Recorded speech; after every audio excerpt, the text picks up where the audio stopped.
Undercover Billionaire saw his maid's daughter crying, then heard a truth that shattered him.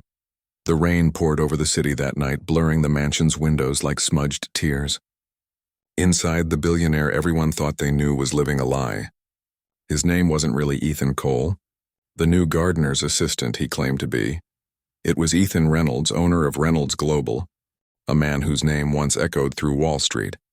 But for the past 3 months, he'd been living under a false name, mowing lawns, fixing sprinklers, sweeping marble floors, trying to understand the real lives of the people he'd built an empire on.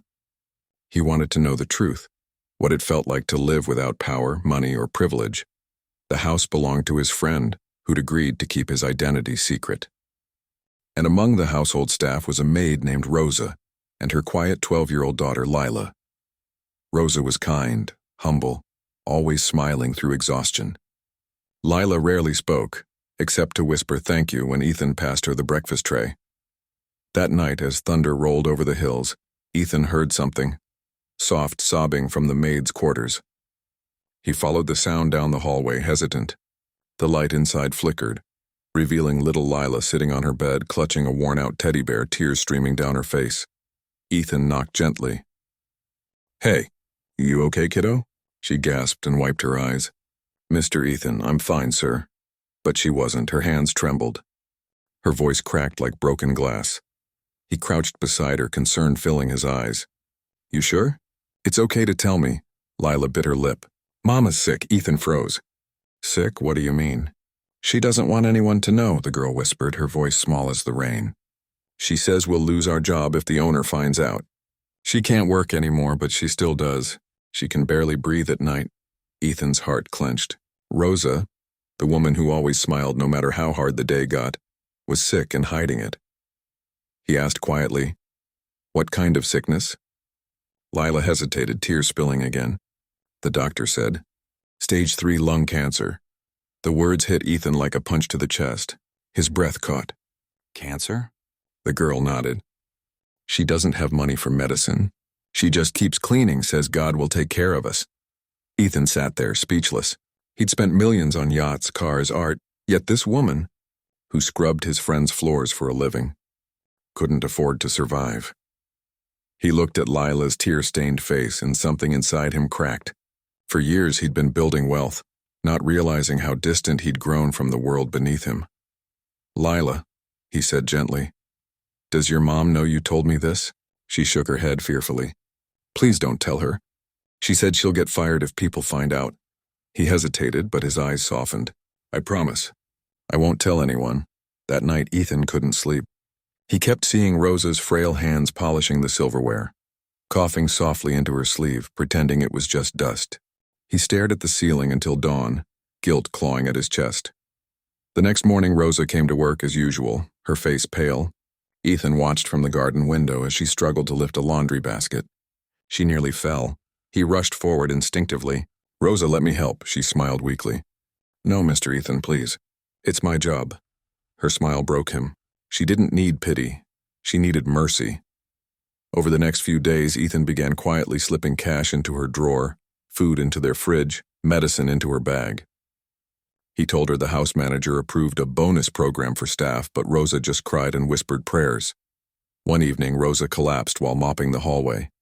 Lila screamed for help, and Ethan sprinted toward her, catching her before she hit the floor. "Rosa! Rosa, stay with me." Her eyes fluttered open. "Don't tell them," she whispered weakly. He looked into her fading eyes and whispered back, "I promise you won't lose your job." He carried her to his car and drove her to the hospital himself, rain pouring again as if heaven mourned her suffering. Hours later, Rosa lay asleep, pale but alive. The doctor told Ethan she'd need chemotherapy immediately. "Without it," he said quietly, "she has maybe 2 months."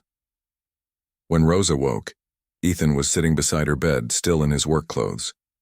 She frowned faintly. "Why are you here, Mr. Ethan?" "You'll get in trouble for leaving the mansion." He smiled softly. "Don't worry about me.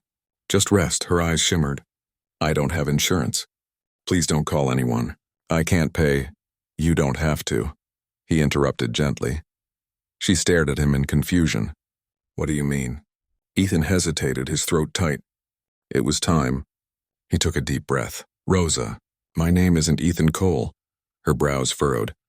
My real name is Ethan Reynolds. The color drained from her face. Ethan Reynolds. The billionaire? He nodded slowly. Yes, I came here undercover. I wanted to understand how people live, how they survive on the wages I approve with a signature. His voice broke. I didn't realize how many people were hurting until I met you. Tears filled Rosa's eyes. You helped me. You didn't have to. I had to, he said firmly, because for the first time in my life I saw what real strength looks like. It's you, Rosa. It's your daughter. You two are the reason I won't be the same man anymore. He reached into his pocket and placed an envelope on the table. Inside was a check large enough to cover her treatment, her home, and a future for Lila. Rosa gasped. No, sir, this is too much. It's not enough, Ethan said softly. It's what you deserve. Rosa began to sob, covering her face with her trembling hands. Thank you, sir. You saved my life, but Ethan shook his head. No, Rosa, you saved mine. Weeks passed. Rosa began her treatment in a private hospital under Ethan's care. Lila visited every day, her spirit brighter than ever. Ethan made sure she had tutors, new clothes, and a future that no longer looked like poverty. One sunny afternoon, Rosa, now recovering, sat in the garden of Ethan's mansion. Her eyes filled with gratitude as she watched Lila laughing on the grass. Ethan joined her, dressed once again as himself, no longer hiding behind a disguise. How's our little artist doing? He smiled. She's painting again, Rosa said proudly. She says she's painting angels. Ethan chuckled softly. I believe she's seen one. Rosa turned to him, her eyes glistening. You could have kept your secret. Why risk everything for us? Ethan looked out over the garden. Because I finally realized that money means nothing if you forget what it's for. I built a world of walls until I met people who taught me how to tear them down. The wind brushed through the trees, carrying a quiet peace between them. Months later, Ethan announced a foundation in Rosa's name, dedicated to helping workers like her get medical care, education, and fair wages. He didn't want applause or headlines. He wanted redemption.